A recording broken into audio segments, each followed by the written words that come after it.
Hi everyone, Assalamualaikum and Selamat Sejahtera. Welcome. I would like to express my thanks to everyone who have attended to this session.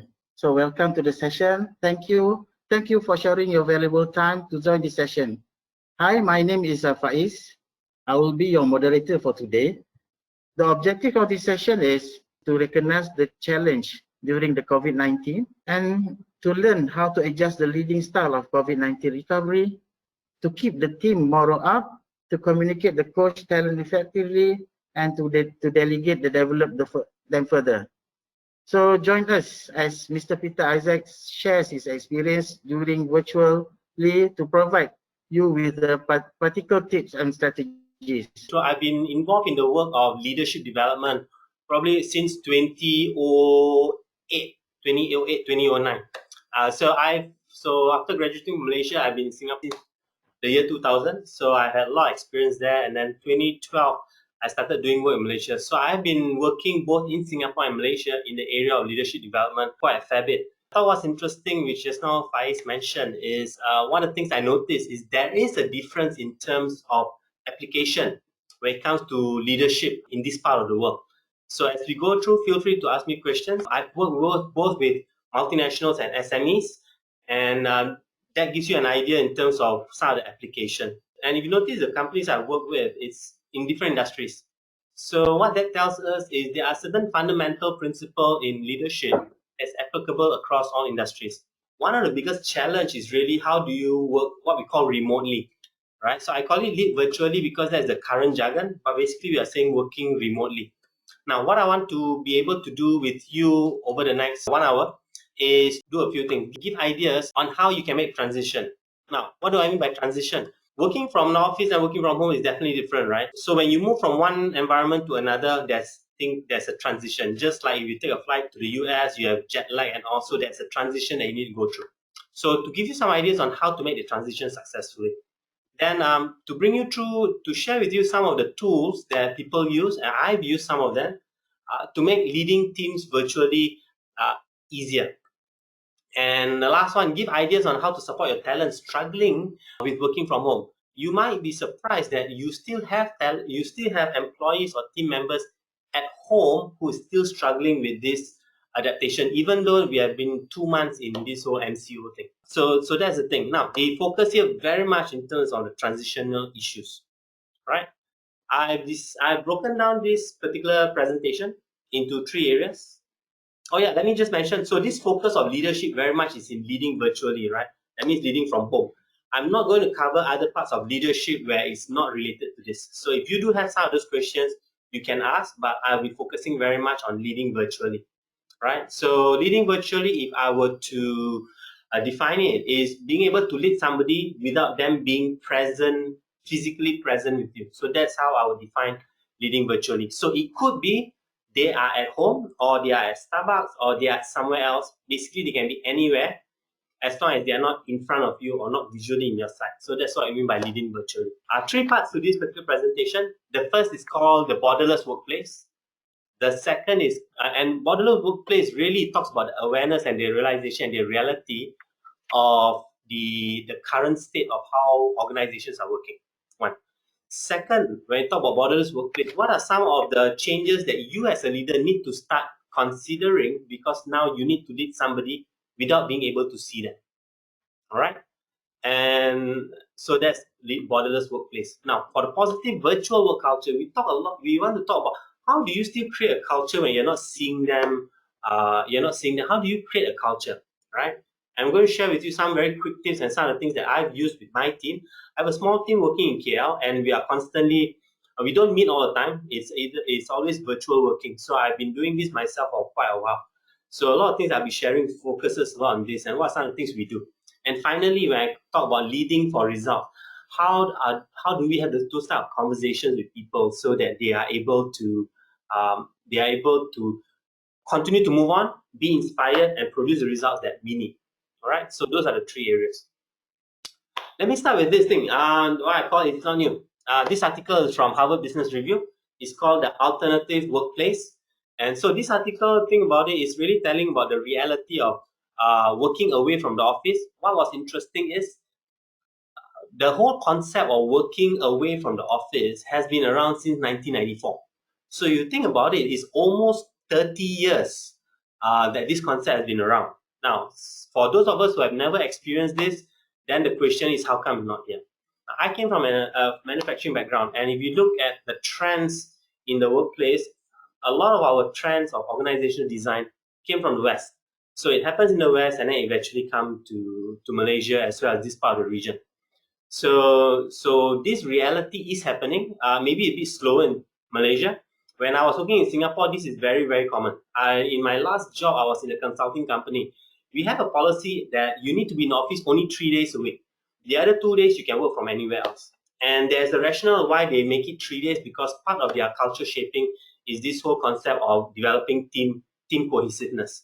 So I gotten involved. I'm used to this whole virtual, and it's very interesting because firstly it requires a lot of trust, but it also requires a high level of accountability. That means you need to be able to answer for your action, right? So those are the things that happens. What's interesting is now in Malaysia, the MCO, we said that it's going to be MCO going to be end by in June, 9 June, right? And there will be people who are wondering, will this be? Everybody's talking about the new norm, but question is, will it really happen? If you look at the benefits of this working from home or working virtually, it's very, very attractive for leaders in organization to say, let's adopt this. Most obvious is reducing costs. You will reduce costs because you don't need to always fill out your workplace. Like for some workplace, you have childcare center and everything, so you don't need all of this because of that, right? The other thing is the other benefit would be if you look in terms of increased productivity. So one of the things in terms of area of talent development is people who are allowed to work at their pace and work the way they do has a higher level of productivity than those who are being controlled. And finally, increased job satisfaction. And increased job satisfaction has a co-relationship with retention, workplace retention. So these are the benefits of it. What the COVID-19 situation has done is actually amplify and accelerate this whole process. So you imagine, without this, right, we will never talk about this. And then the challenge has always been productivity issue. One of the things growing up in Malaysia, I realized we still tend to have this 9 to 5 fixed mindset for majority, but there are also organizations that has gone beyond that. So COVID-19, what it has done, it has amplified the situation and it has accelerated it because we are now put in a situation that's no choice. The challenge with this is you will have people, and even for some of you and your employees, people are going to say, okay lah, once 9 June we go back to workplace, everything is the same. So as an employee, as a working for our organization, that may be what we desire because it's what we call the denial stage, right? So some of them may feel shouldn't be very different. Where I'm coming from is if I'm a senior leader and if I see all these benefits, I may start wanting to implement it because, hey, organization is losing money over the last 6 months. And they need to find ways to be able to recoup. That's one. Secondly, if they're able to bring down their cost of operation, then hey, revenue goes up. Profit goes up, right? So my message to you is after the COVID situation, this whole thing about the new norm is going to start happening. It may be fast for some, it may be slower for others, but it is going to happen. So I think this is something that I would like to share with you, and perhaps for you to reflect that some of your team members are already still waiting for the COVID to be over. So this is I would say a picture of reality of what's going to come, and we're going to be seeing more and more of it. So this is not the end. There is a website I would like you to go. It's called mentimeter.com. Question I would like to ask you is, what challenges do you currently face in leading virtually? So if you have challenges, it will be very helpful if you go to your phone, go to menti.com, and then the code is 360232. If you can put in some input, that will be very helpful for me to be able to proceed with this presentation. So I don't want to be talking about hypothetical challenges, so it will be good to hear what are your challenges. Any chat box that you can put comments in. Can be seeing some of the things people are sharing in terms of top management mindset, prefer people sitting in the office. All right, good. Motivating. So I'm going to just take some note of this down. So as I move on, I can see how this be looked at. Right. All right. Do keep the thing coming in. All right. So let me just read some of this. So top management mindset prefer people sitting in the office. This is very, very common. I find this a lot in Malaysian context. Motivating people to think and act differently. So this talks about understanding the individual, connectivity. So to this talk about internet, right? And I must say, the connection can sometimes goes up and down this particular period. Less responsive, especially grouping and gameplay. So when you say gameplay, I presume you mean they're playing game while they're playing games, right? Difficult to understand the emotion while communication. So obviously, because they are not there, we are trying to understand what's going on. Policy and processes aren't ready to be implemented online. Okay, great. Systems are not in place for virtual working. Staff lack of knowledge on getting used to. Great. I think this is very much what we are going to be talking about today. Wondering whether employees are working or chilling. Very true. Very true. Technical Yeah. stability, that's the internet mindset. Work must be done in the office. Okay, people can't focus, not able to gauge the body language, slower response upon job. That means people take more time to get done, unable to reach certain people during normal work time, right? Internet connectivity again. So if you look at it, there are a number of things that the challenges that's facing most of us. Firstly, it's about what we call leader. How do you prepare yourself, right? Because obviously things like, for example, this thing, now wondering whether the employees are working or just chilling. That tends to be a lot more in our mind, right? We don't know what's going on, and that affects us. Some staff are not mature enough to have good time management. They sleep at 6 a.m. and wake up after 12 p.m. All right, fair enough. So once again, the I think the where we are used to is that certain fixed hour of working. When you're working virtually, is actually very interesting because in my line of work, I do communicate overseas. And then sometimes I do outsourcing. So I work with people in a different country, and timing is one. And there's a lot of personal management that I need to do when I want to be able to do this. Thank you very much for this. And it's heartening to share because I think you're going to get quite a fair bit of value as we go through the presentation today. It's really focusing on what we want to talk about. So one of the things that we first need to take notice, right? There's this thing called transition, right? So if you think about it, everything has transition. If you rear fish, you realize you buy and you bring home, water temperature different, you have to do something like a stage one before you put it in, right?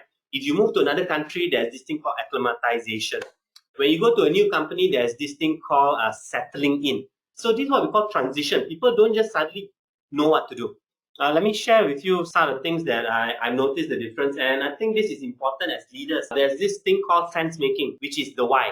Why are people behaving it? Shouldn't they know what to do? That's what usually as leaders we tend to say, right? People should know what to do. They should be serious about their work and things like that. So you do in the workplace, the organization sets the rule. So when you go to an organization, you know I must follow this rule. Just like when you go to a different country, you have to follow different rules, right? So a number of years back, there was a rule in Batam immigration because a lot of Singaporeans go to Batam, sorry. So they came up, so they noticed people were making noise, and this was real. You can check it out on YouTube. People were just talking loud. So the Batam immigration has this rule: be quiet, no phone, nothing. And a bunch of people was almost chased away because they were talking. They were talking and playing their phones while in the immigration line waiting for passport to chop. The point is, every place has its rule. In the organization, there's a certain set rule. Now, when it comes to home, individuals set their rule. So there is a difference. So that's one of the transition. With the workplace, resources are within reach because if your workplace is still very much hard folders and also a lot of the things is there, but when you go to the home, resources are limited. It is based on what was online. And the thing is, our leaders don't even know exactly what's on and what's not. So that's one area of clarity. In the office, it's a lot more visual management, right? Your boss sees you, you see your boss, everybody know what's going on. If your boss sees you that you're struggling, then he'll probably come up to you and say, hey, what's the issue? But in the workplace, nobody knows what's your issue. So in the home, it's a lot more deadline management. We agree on certain dates and you need to deliver by then. So it's very straight to the point, right? People can't assess. In the workplace, colleagues can support us. So we don't know anything, we can just ask somebody, or if somebody see you struggling, they will ask you. So there is that communication of people asking what's going on. But when you're working at home or working by yourself, there's a high reliance on self. That means the person needs to be more critical in the way they look at things. They need to be more independent. It doesn't mean that they are not independent in the first place. It's just that they have been so used to a workplace that does not require them to be independent, right? Because things are always done for them and to them. And the final one, in the workplace, leader monitors employees. When I say monitor here, it doesn't mean like a teacher. A lot more in terms of the leader can check in, he can walk past by, see what you're doing, ask you questions, and that's very normal. But in the work home, nobody knows what's going on, right? And sometimes the tendency is people like to wait to the last minute and then decide to rush things. So these are the transitions that's going on. If you put yourself in the employee situation, you can sense a sense of anxiety, a sense of, oh crap, what's going to happen? A sense of, how should I operate? Should I operate the way at home, or should I operate office style? But if I operate office style, there's no one at home to guide or to come on to me, right? So in terms of your employees' challenges, it kind of fall into these three categories. Self-governing. So the whole concept of self-governing in the workplace, which is highly relational, self-governing doesn't happen because people are always checking in on each other, right? If you have bosses who are always coming to you or expect you to have a conversation with them so often, you don't need to govern. It becomes an automatic. Next thing is expectation management. What's the expectation? I can't obviously behave the same way in the office because now I got my wife around, I got children around, I got other things to also manage. So what does that mean? And the third one, which is alignment to the team. And this is critical because we see everybody every day. So after a while, we kind of take for granted that alignment is important. Why? Because we are constantly talking either in small jokes or whether we are meeting in a pantry or having lunch together. So a lot of conversations happening. But at home, it doesn't happen. These are the transitional issues that your employees are facing. And the thing that you need to do is these three areas. Firstly, is managing self. That means how do you manage yourself? How do you manage your emotions and all? One. Secondly, establish a new way of working. Somebody mentioned just now, there's no processes. We don't wait for an organization. We need to start putting in hours until the organization comes up with theirs. No point waiting for organization because one of the good comparison is between a sampan and a ship, right? A sampan it makes a U-turn very fast. A ship takes a longer time. So if you are your team, your organization do not have any set new ways of working, you need to quickly establish one. And I'll give you some steps in terms of how to do that.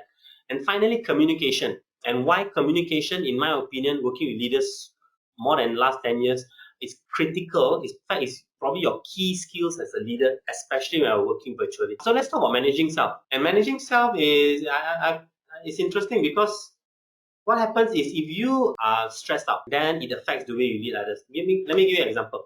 You feel unprepared to lead virtually. So that's how you're feeling, right? And whenever you ask questions, your team members don't respond. So that's managing the others. So when your team members don't respond, what happens is you will start to think negatively, like what's going on with them? Why are they not responding? Are they not listening to me? Why are they rejecting me? So that's the kind of thing happen, right? Then what will you do? Because you perceive that, then you will start to do things which is a bit harder to get them to comply. Now, when you do that, it's going to be a shock to them because like, hey, why is boss suddenly making things more difficult? So it becomes what we call a reinforcing loop or a vicious cycle. And working with leaders, I think today, even more today, how we feel inside influence how we perform outside. This is the simplest way as I can label it. So you're nervous, it will affect conversation. So a typical example is if you think people don't like you and you see them talking without they see them talking and then they look at you and then they smile, your first assumption is they are talking about me. And that happened not because of facts, that happened because of the emotions you have inside. So that's the first part, right? So let's do something which is not common for most of us. Let's talk about emotion. What I mean by talk about emotion is, let's go back to Mentimeter. So if you go back to Mentimeter now, the question is recalling the challenges. So remember some of the challenges you shared with me on the first question just now. So I want you to convert that into emotion because those are the challenges you feel. What are the emotions being created in you, right? We'll do that first. Then I will share, after that, I will share with you why it is important for us to have a look at those emotions instead of just putting that aside. one of the things I've noticed with a lot of people in this part of the world, there's this tendency to downplay negative emotion. We say, no, it's okay, it's fine, it's going to get better, right? My experience, and the higher you move up the ladder of leadership, you'll realize this emotion will keep coming back to you over and over again, and it will impact your leadership journey. I can literally guarantee you that. I've seen it many times over and over again. I would like you to indicate emotions. So emotion are feelings, right? What are some of the negative feelings that's created in you, the challenge of working virtually? Faiz, while they are putting, do you have any questions for me? Okay, I have one question, and then they share also the same question as me. All right. So what if a leader says that they don't have any fear or anxiety with leading virtually? Okay, if you know me, I'm usually quite direct. My point is, I think everybody will have fear. The difference is the degree of fear. Some, if you say on a scale of 1 to 10, 10 being extremely fearful, 1 being no fear, they will always be somewhere in between. The thing is this, what happens is somebody who has a little bit of fear, if they don't address it, and when more things goes wrong, the fear will start to compound and to grow, and it's going to hit them a lot. It's an interesting thing in the Malaysian culture, right? We like to be positive, so talking about negative emotion is actually not a acceptable social norm, so to speak. So this is one of the biggest challenge I noticed working with clients in Malaysia. People are not comfortable expressing fears, negative emotions, and this was affirmed. This was in a way confirmed with the Hofstede cultural dimension. When Malaysia, if you talk about negative emotion, people will look at you one kind. So to the question being asked is, everybody has fear when it comes to changes. The difference is, how are they acknowledging it? If they are not acknowledging it, then there may be issue happening down the road. This is what I've seen before. Does that kind of address it, So guys?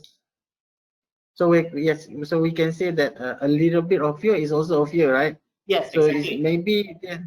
maybe they just tend to ignore or just to tend to hide it. That's the problem, right?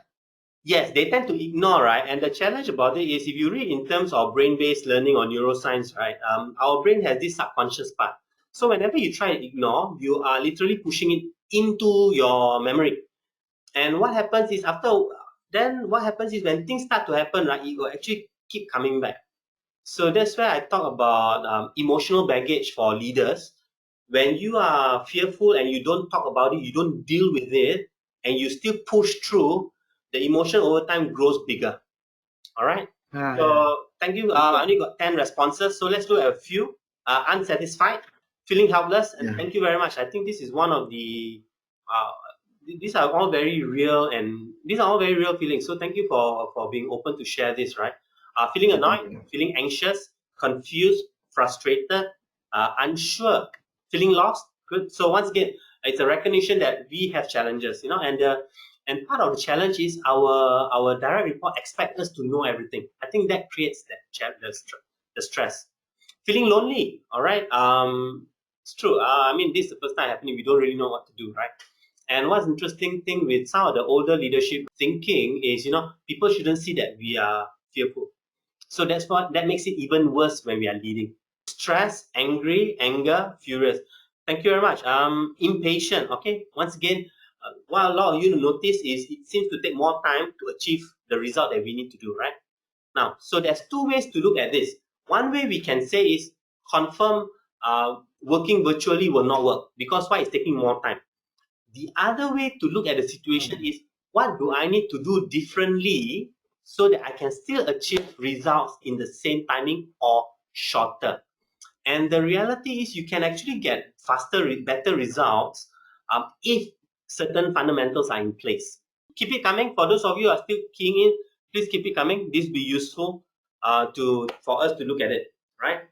So what I've done, when I work with leaders, there are kind of 4 things that I usually work when I talk about working virtually, right? And it combines a few things in it.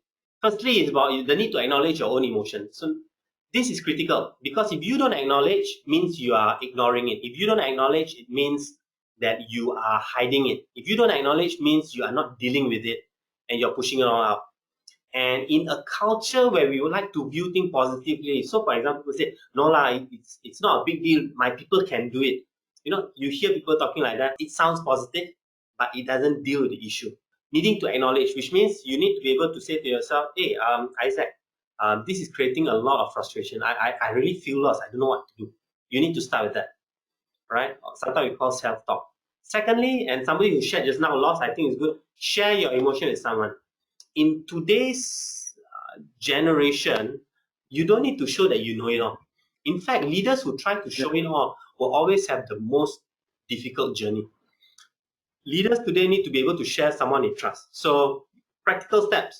If you're in an organization, you may want to talk with the different managers at the same level and say, no, let's have a session where we share our challenges and frustration. I find that to work very well in an organization context, right? That means you want to meet up with a few people and share. There's a difference between sharing challenges and complaining, right? With complaining, the tendency is I'm blaming the organization for my challenge. That's complaining. Sharing challenges and opening up is all about, these are the struggle I'm facing. Are you facing it? One of the greatest liberating fact is when you realize you're not the only one facing it. I could guarantee you, if you go and talk to a few other leaders in your organization, you realize you're all struggling the same. There isn't a situation that only you are struggling in. So that itself, that liberating fact helps you to feel less lost or help you to feel more, and that's critical as a leader. Next, you need to be able to develop empowering phrase that works. I learned this a lot when I started reading into neuroscience. What I find do not work is saying I have to be positive. I find that doesn't work. The more you say I got to be positive, the more negative it becomes. So my suggestion is, don't use phrases like must be positive, cannot think negative, must think positive. I find that doesn't work. What you need to do is come up with phrases. For example, like, hey, I've been successful in the past. This is just a hump that I can get over it. So you want to have very specific phrases that your brain can accept. And it's very important because our brain is what we call is a sense-making organ, which means it needs to know the why it's happening. So when you come up with phrases, other phrases will be, okay, you have handled unknown situation in the past and you have succeeded. This should not be an issue. I probably will make some mistakes, fine. Or even statements like, it's okay to make mistakes. What's most important is that I learn from it and move on faster. So one of the phrases that I like to use when I do something new is, fail fast, fail forward. So fail fast, which means I accept that I'm going to make mistakes in the beginning, so be it. So those are some of what I mean by empowering phrases, right? So things like, I know I can do it. I've done well in life. I've done this and done everything. I know I can do it. So you want to have this kind of phrases, not the generic think positive. I personally don't find that workable. And the last one is create a plan to reduce those emotions. What you are doing is using a brain-based approach. You are actually creating solutions for your mind. And that's the most important when managing emotion, right? So for example, let's say you are lost. The plan will be, okay, I'm lost. When it comes to developing empowering phrases, I would say, okay, I've had such situation in the past where I don't know what to do, but I did this. So now, in order for me to be better in leading virtually, what are some things I need to do? Okay, go check out YouTube videos. Go and talk to other leaders who have done it. Go and speak to someone else. So the whole idea is you must create a plan. And this plan, if you are able to reflect, you realize, hey, it makes you feel comfortable. And that's very critical. So I always focus on managing self first as a leader, because if not, it's going to affect the way you lead others. The next way, which is establish a new way of working. So just now somebody shared one of the challenges is organizations have not created SOPs and all. And we need to recognize a lot of organizations is not ready for this, right? So what I'm suggesting is that you need to do this. So in establishing a new way of working, there are three things that I want you to look at. First, create a structure. Come up with that means in 1 week, your Monday to Friday, you want to have very specific. So for example, Monday morning meetings, Wednesday meetings. So you want to make it, you want to hardwire it. Okay, if we need to call meeting, then we call. No, you want to fix schedule meeting, right? Why? In transition, people look for stability. And your structure gives some sense of stability to people, right? When people are unsure, they will always grab onto something, right? So your structure is what they're going to grab on. So it's important for you to be able to put a structure and say, okay, so Mondays, this is what we're going to do it. Wednesday, we're going to do Thursday, Friday. And then you want to add, If there are any changes, I'll let you know in advance. But for now, this is how we are going to operate on a weekly basis. Now, if you have a monthly basis, go ahead. But the smallest unit you want to focus is a weekly basis. Why? As I said, as you go from leading in the workplace to leading at home, you start to realize people need to self-manage themselves. How do you manage when you don't know what's your next step? When you provide them a 1-week schedule, it really gives them a step. Okay, I need to do this. And if you show them what time meeting, maybe on Wednesday is a 2 o'clock meeting, and these are done in advance, right? It allows the individual to manage themselves. So then they can turn to their spouse and say, hey, okay, so Monday morning I have a meeting. Can you handle the baby? So I do my meeting. And then in the afternoon you can. This is what a structure does. And then the third part, and I thought this is very important, make them be responsible for the timing, which means you do send out a reminder. If they do not come on board, you need to deal with them and say, hey, I've already provided you a schedule. Why are you not following? And an answer like, boss, I forgot. Maybe the first time you can accept, but you need to push them to, what we say, take ownership of maintaining the schedule. That's very critical. All right. So that's about creating structure. So structure is critical from when working virtually because people need something to hold on to, right? That's the creating structure. Next, providing clear instruction for working virtually. So one of the questions I always get is, what do you mean by instruction? I mean, they should know what to do. Everybody should be responsible. The reality is, because you are a leader, the tendency is you tend to do a lot of thinking for your staff. So now you're in a situation where the staff is at home and they are not used to actually thinking critically. So you do need to have some kind of what I call framework or some kind of basis, right? Things like response time. So for example, if I send you an email, or when I WhatsApp you, you should respond to me within an hour or not. Now, why is this important? This sets the expectation that the staff needs to be checking their WhatsApp every hour. You need to be critical.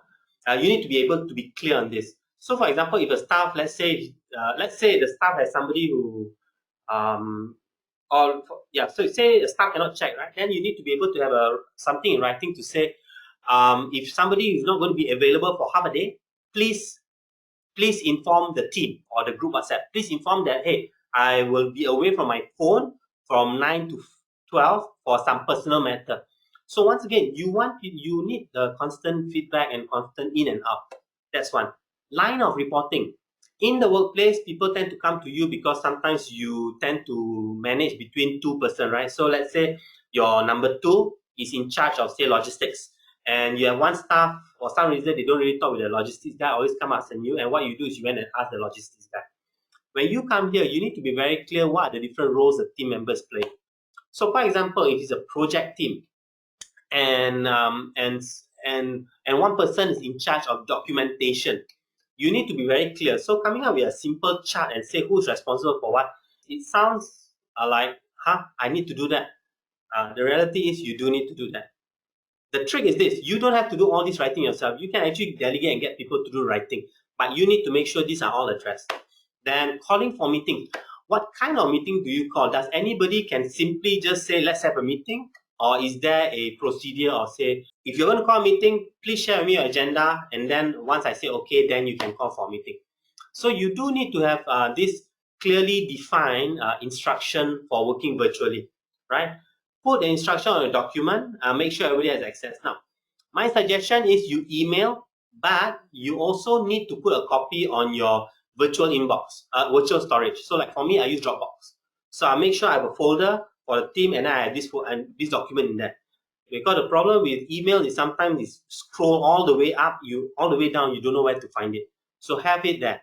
I like to use a tool called Rachi. So for those of you who have done project and project management, Rachi, RACI, it's a very useful tool to gain clarity on who needs to do what. All right. So that is the Rachi part. Yeah. So this is talk about the instruction. The next one, I don't want to go too much in detail on here because I think most people would have already adopted or adapted to one of these tools. But I thought it's important just to recognize there's kind of 4 categories when it comes to the different virtual tools, right? So first is virtual storage. If you're on licensed Microsoft, you have your Microsoft OneDrive. Google is another great tool. Dropbox. My suggestion is to set up a team folder where everybody can access. And why? It gives people a sense of this is the same workplace, because in the workplace we all know where everything is, right? In the virtual world, they don't know what's happening in your house. So you have a virtual box. It gives some sense that okay, we still have a common area, and that actually helps, right? Team communication. Most of us are used to WhatsApp. There's Telegram. So Telegram is getting popular, but WhatsApp is still the number one. Now, even when we talk about setting up a new way of working, you also need to be able to talk about when should we use WhatsApp and when should we use email. You do not want a situation where somebody sends you something in WhatsApp and you're waiting on the email, and therefore it delays your timeline. So you need to be very clear what to use for WhatsApp, what to use for email. So that's very critical. You need to know that. Then you have this thing called the team management app. So I'm using FreeCam, so I'm just putting that. And FreeCam is a very simple app. It's almost like project management. So it gives you who does what is the deadline, a bit of tracking. Very similar to Trello. Trello is also another project management app, as well, and also Slack. So this kind of tool have communication function, which means it has your WhatsApp kind built in. It also have virtual storages. You can share files and all, very big files. What I like about this team management tool is what we call the dashboard. So for example, when you look at it, you know team member A, what they're supposed to be doing, what's the progress, and not just you, everybody can see. So once again, it gives you a sense of the office that okay, we know what each other is doing, right? And then finally, virtual meeting. So virtual meeting, once again, these are the common four, which is your Microsoft Teams, GoToMeeting, Zoom, and Google Hangout. So far, I've been using a lot of I've been using a lot of Zoom. What I like about Zoom is I can have virtual background. That's why you see behind me is a green screen. So I do that, and it helps. It creates a sense of professionalism.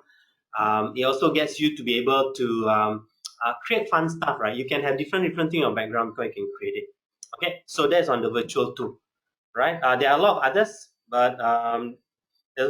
but choose what works for you. Mr. Isaac, I have one question here. Sure. Before you move on. What if the leader is not familiar with these tools? You know, especially for the senior age leader that not to say buta IT lah, but they don't have a lot of experience in this IT thing. Okay, so there's this concept called reverse mentoring. So reverse mentoring is getting younger people mentoring older folks. So I would say in a situation where you are not familiar, be upfront with it. Just tell them, just like my wife the other day was, my daughter was playing her phone, right? And she showed my wife a certain feature, and then my wife was like, wow, how do you do that? My point is, as a leader, once again, vulnerability. If you don't know, you don't need to learn everything. Your job as a leader is to lead, so you don't need to learn everything. What you need to do is like, hey, what are some tools can we use? So you want to ask your team members, and then I'm sure some of them are playing with it.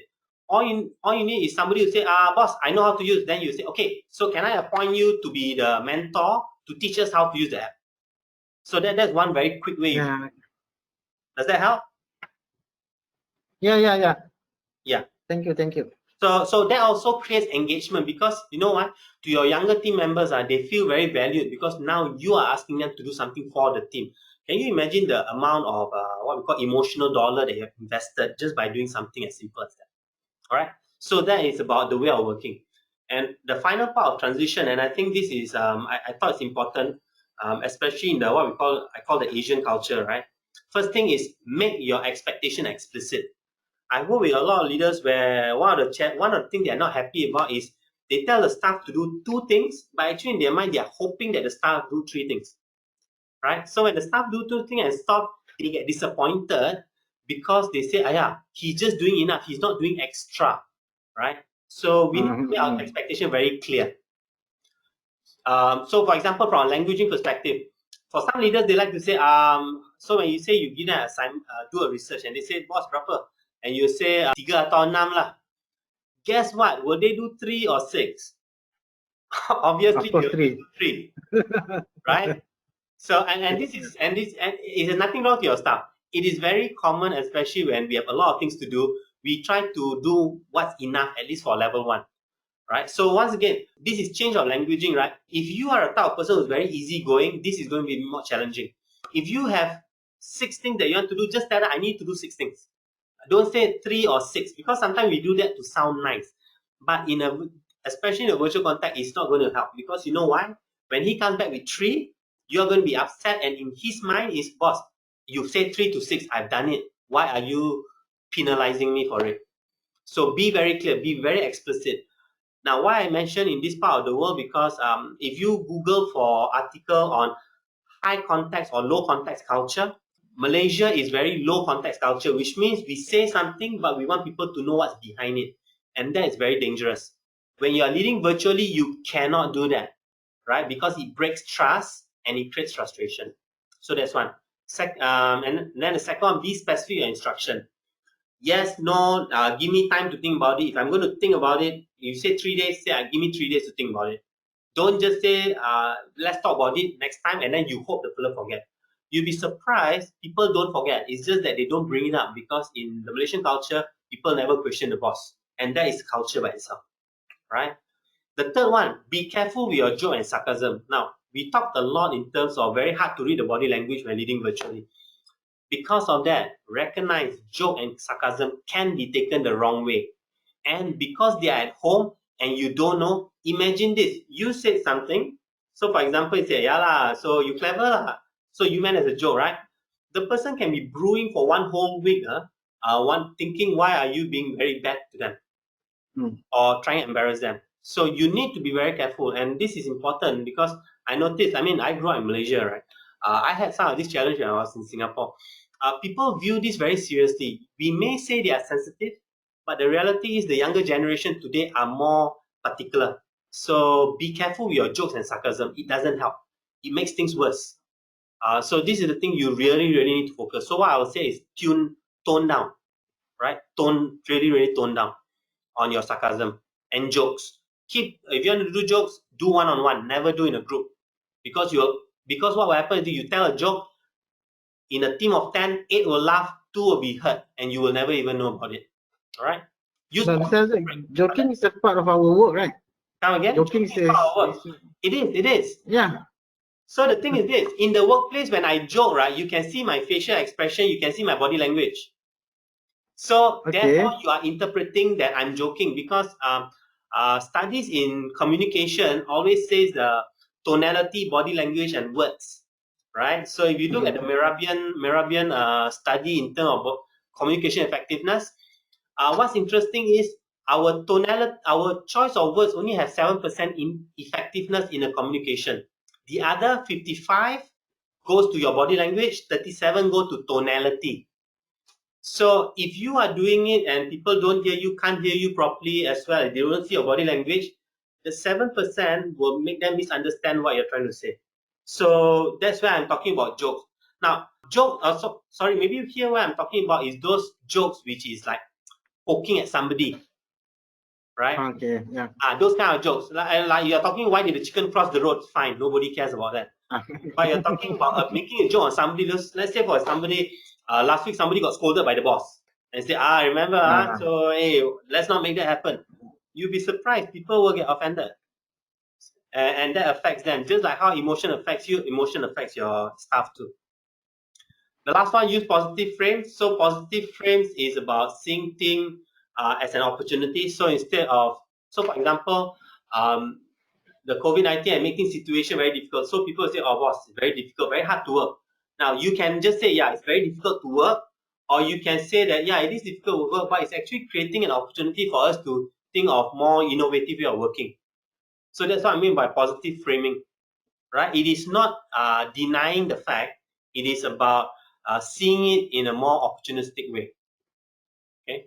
So over here is that. So this is the first part. The next part is about creating a positive virtual culture.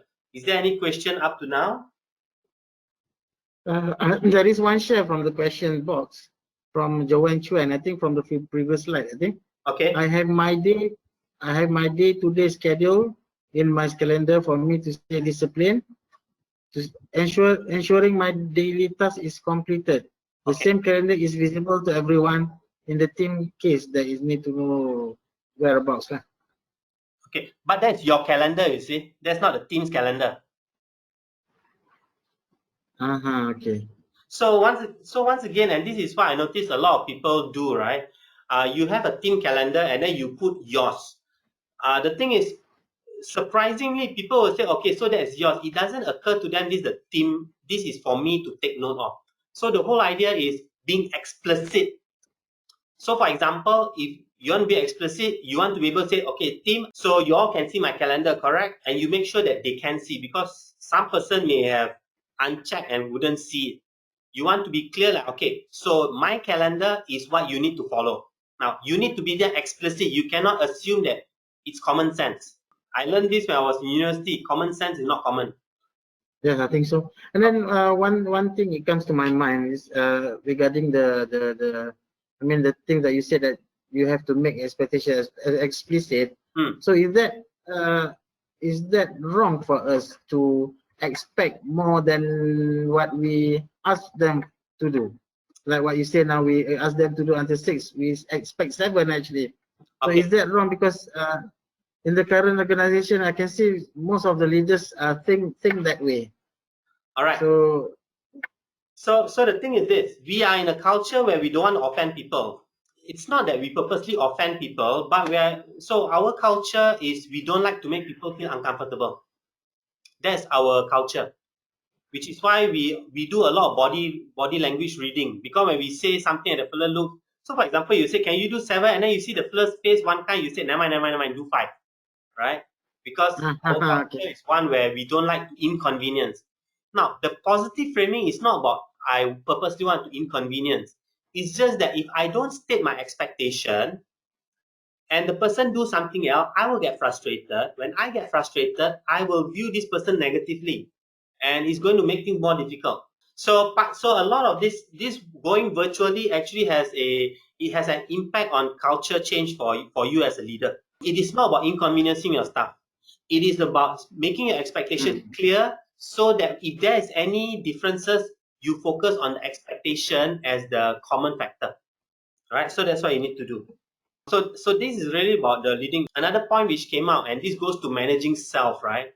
The first point where I talk about emotions. Obviously, in your team, there are some people that you have more negative emotion than other people.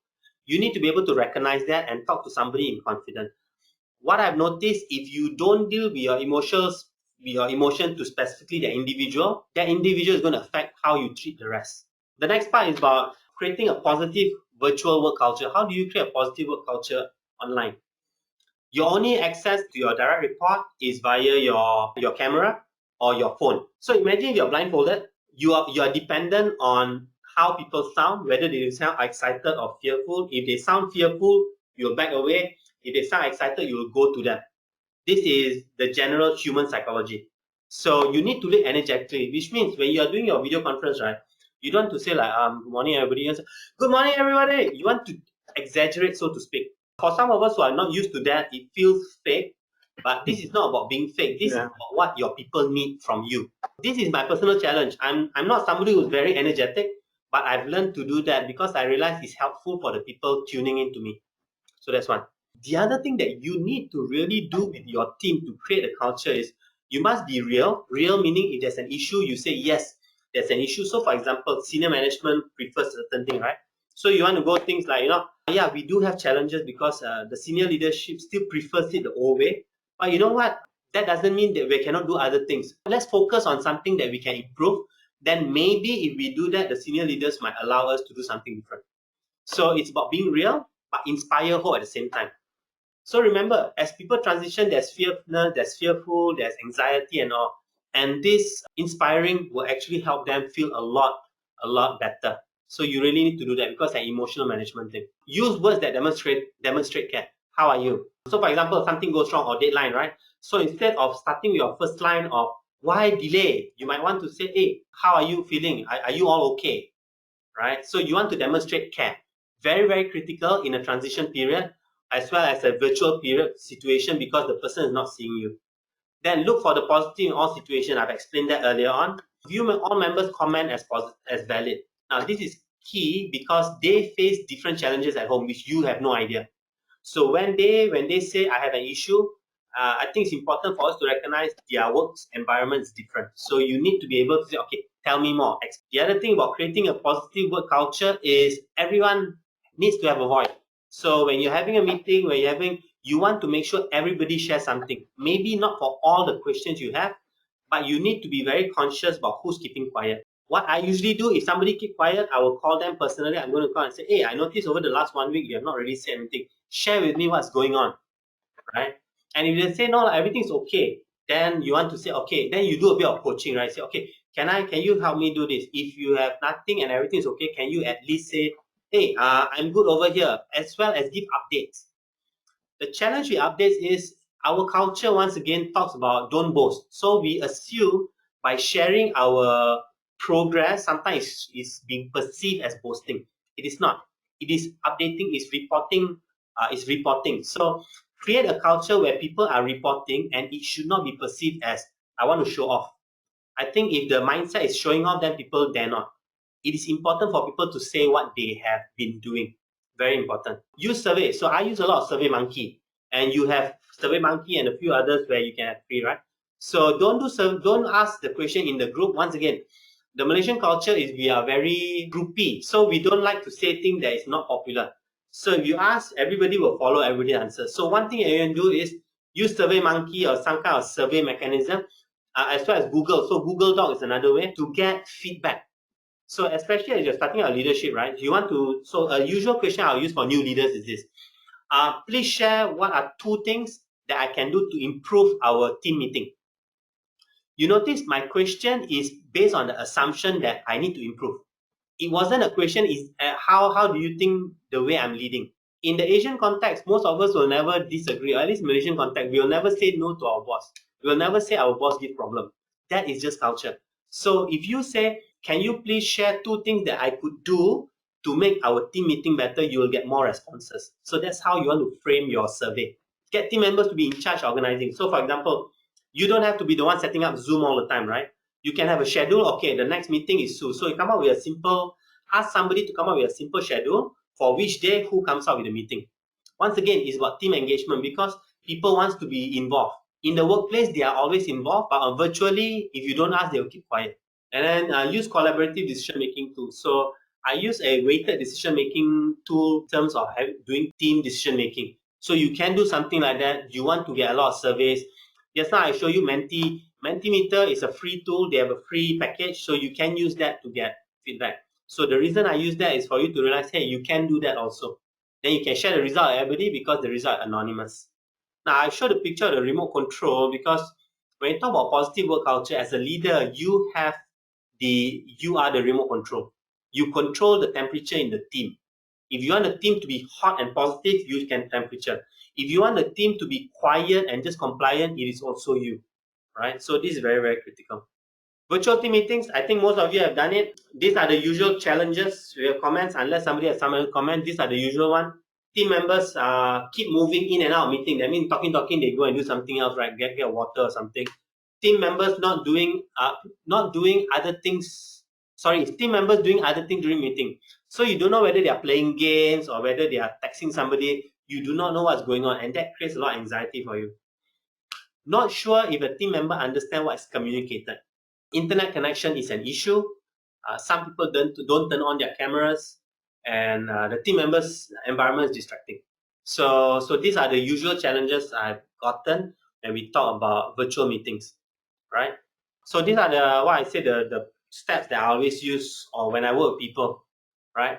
Once again, get different people to organize it. Don't be the only one. Find an excuse to get people to do different things. So that's a critical part. Agenda has to be sent up front. So in many of my virtual meetings, one of the common thing is send agenda. There was a few times which I purposely didn't send agenda, and the feedback is we appreciate agenda, at least we know what to prepare. So that's very, very critical. I would say maybe 1 day is also can. The point is give people time to prepare. If not, you will be wasting time. You realize in a normal office meeting, people waste time because things are only discussed on the spot. In a virtual context, you want to make the meeting very concise, very padat, right? So people need to prepare before, so give them time. Agenda has to be specific. One of the challenges I see with a lot of leaders is you have the same templated of agenda, you just copy paste for all your meetings. The problem with that is after a while, people realize it's not specific and they don't they ignore the agenda. Expect member to log in 5 minutes before meeting. So this one is a good practice. So if you have a 2 o'clock meeting, ask them to log in at 1:55. So if they have any issue, they can settle it so that at 2 o'clock you start proper. That's important. So even like this, preparing for this particular webinar, I logged in 5 minutes before. Faiz logged in earlier, half an hour. So we do the back end work. So at 2 o'clock we can start, and you need to do this. So that's that. Then appoint a timekeeper and note taker. Now, once again, what I will always do in a virtual meeting setting, I'm always looking at how do I allow different people to play different roles. Because if I'm doing everything, everybody is an audience. So I find what's important is timekeeper, because you need somebody to keep time. That's one. And secondly, a note taker, because if I'm running a meeting, I want to make sure I have full focus on what people are saying. I don't want to be the one writing. For some of you can multitask fine, but for most people, you need to get them to do. The other thing I like to do is I like to have something that I hold on to. So let's say you're talking and I need to interrupt. Instead of shouting over the mic, raise something. So I'm like, hey, so that you know that, okay, Isaac wants to say something. So that's something you can do. Keep the meeting tight. Use breakout room. So Zoom and I think GoToMeeting has a function called breakout room. So breakout room means you have 10 people. You can say, okay, this is the thing I need you to brainstorm. Can you all get into small groups and then use it? That one you have to learn from Zoom how to do it. Okay. So use breakout room, and this one's again increases engagement. Include fun elements. So for example, I use the balloon, and this is some interesting thing. You look at LinkedIn, people are using hats, dressing up, or I saw one group, what they did was everybody do morning exercise, right? So everybody stand away and then everybody do morning exercise. So do something creative, do it differently, not the same for everything. For slides, make it interesting. Use pictures, use white space. That means don't cramp up, right? And then use colors. So once again, you need to engage them, right? Like, so think of your presentation skill. That's what's required. And then for long meeting, more than 1 hour, please prepare for breaks. Don't make people sit for 2-3 hours without going to toilet. And then why? Because if the boss don't say go break, they will hold on, right? And that makes it difficult. So purposely plan for breaks. When speaking, look into the camera, not into the screen. So that creates a bit of personalization.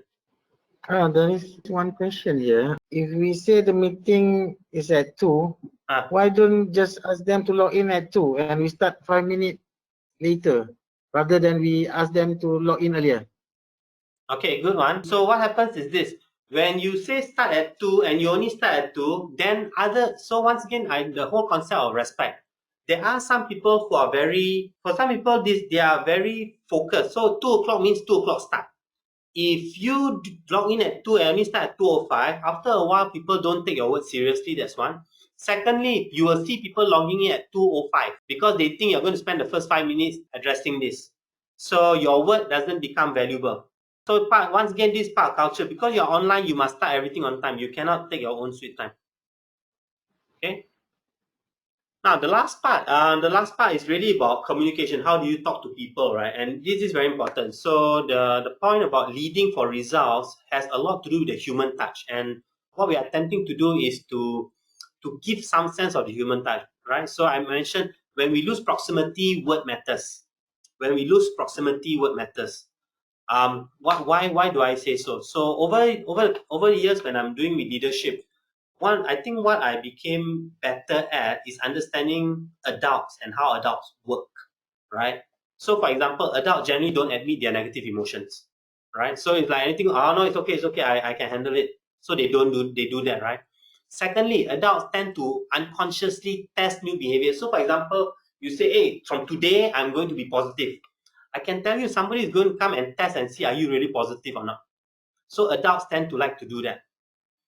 And then the third one, which is who the adult is and what they do is not necessarily the same. Now, so this talks about the job and the person, right? So as leaders, we want to show care with the person, but we want to be critical on the job. So in a way, you see it as two separate things. The problem is when we sit together, right? Where if we see them don't do a good job, we say this fellow is lazy, which is not true. Because I can tell you, I've seen many so-called lazy people, but they are so hardworking in other areas of their life. So question is, why do we call them lazy? So we need to differentiate between the individual and the job performance. So we care for the individual, but we are critical with the job performance because we want them to do well. So two things that you need to do, right? First thing is what we call schedule one-on-one. So if you're doing virtual, you must do one-on-one regularly. And then the second one, what we call is giving feedback. Very, very critical. These are the two tools I will talk before we end.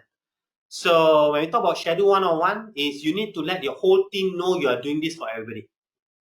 If you do not, then people will assume it's pilih kasih lah, favoritism. So in the meeting, you want to say, okay, team, so now doing virtual, what I'm going to do is, the meeting is for our discussion, but I'll be doing one-on-one with all of you, right? So please note, you'll be receiving me a WhatsApp from me later to arrange when is good time for me to do one-on-one with you. So that's first.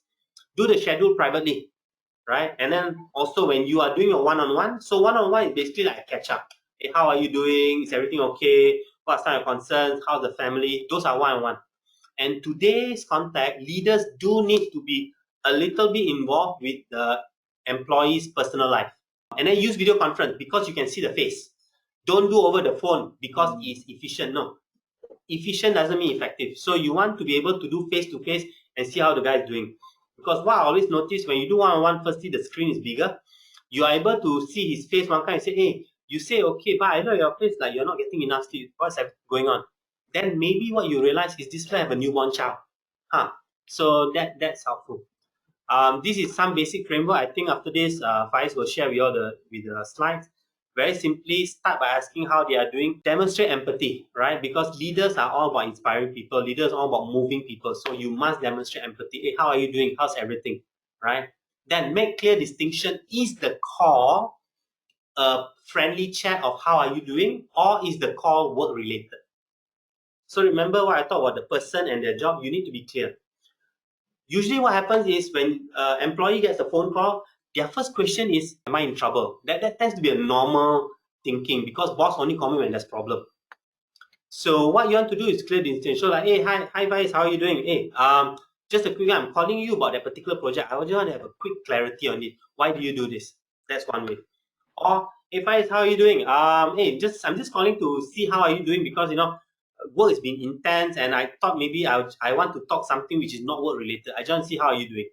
So you want to be very clear in those conversations. The minute you say that, the staff knows exactly what this call is about. And when they know, they feel better about it, right? Share personal issue, so if they staff share about their personal problem, right? Very hard to find time, then you use a coaching conversation. So most of you would know this GROW model, GROW, right? So use a coaching conversation to help them figure out. My advice is don't try to tell them what to do in their marriage. They are married to their spouse, not you. Sorry, is there something on? No. It's okay.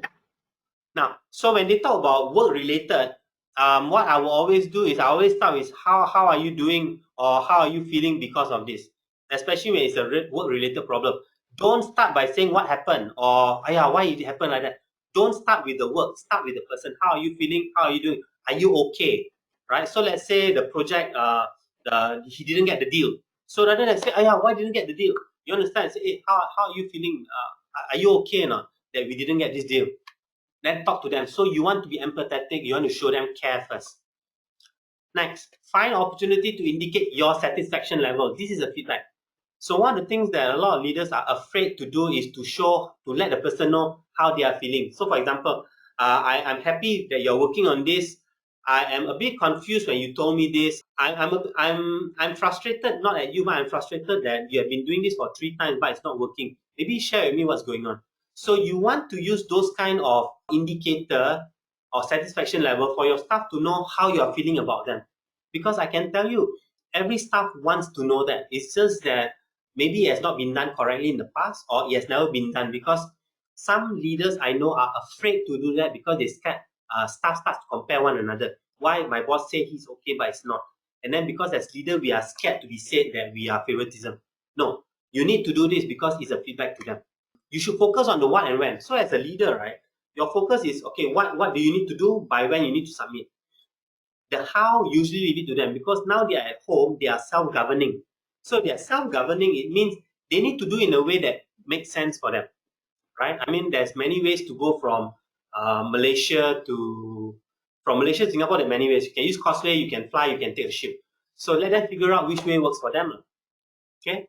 And last one, in urgent situation, be instructive. So this is where I would suggest on the phone, you'll say, hey, Faiz, okay, for this particular one, what I want you to do is please call the client. I want you to apologize to the client and then offer this solution. Please do that. After you do that, please let me know. Then I want to do a quick catch up with you, right? So there are situations where you need to be directive. Be directive. What's important is follow up after that to explain why you gave them. So a follow up will be, okay, fine. So you done that, great. How did the client feel? Okay, good. Now let me ask you. Share with me why do you think I asked you to do this or this thing. They will share, right? And then say, okay, do you feel this way works?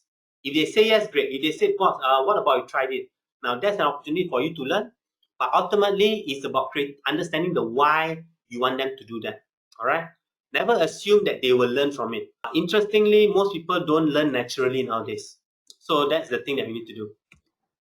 The next part is creating a feedback culture, and feedback is critical. So feedback has to be an opportunity to improve. And I use the word not embarrassing them because once again, in the Malaysian culture, if you look at hostits, in the Malaysian culture, a lot of time we don't correct people because the perception is if we are correcting people, we are embarrassing them. And you may say, yeah, it's not so good. The problem with that is people don't learn if they don't know what they are doing is wrong. Most leaders end up covering for the staff. So can you imagine if you cover for your staff and your staff doesn't know it's wrong, they will probably do the same thing the next time. And then you'll be more frustrated. So it's important to do that. Then next, give positive and constructive feedback, right? The problem is this, if you only give constructive feedback, whenever you call your staff, the first thing in their mind is, alamak, I did something wrong. Because my boss always call me only when there's problem. So you do need to give positive feedback. That is very, very important. So that when your staff carry the phone, they will, in their mind, it's like, I'm not sure, is this positive or is this constructive? And that's a good place to start because they are not defensive. The thing about constructive feedback is to show improve. Now, I have this feedback framework which I use with my program. It's called the AIDE. So, for example, action observe, right? So, when you want to give feedback, first thing, so for example, you don't say, why are you so angry? Angry is subjective. But if you say things like, I noticed you raise your voice with Ali. Raising your voice is action. You can see, you can measure it because volume went up. So let me give you another example. In a team setting, let's say the person is always late for the meeting, on virtual meeting. So you don't say, why are you always late? You want to say, I noticed you're always about 5 to 10 minutes. You only log in 5 to 10 minutes after the meeting starts, right? So you want to be very specific. And then after that, you want to talk about impact. You know, because you are 5-10 minutes late, right? We tend to drag the meeting and it takes up people's time. So it's important for people to realize their action affects people, right?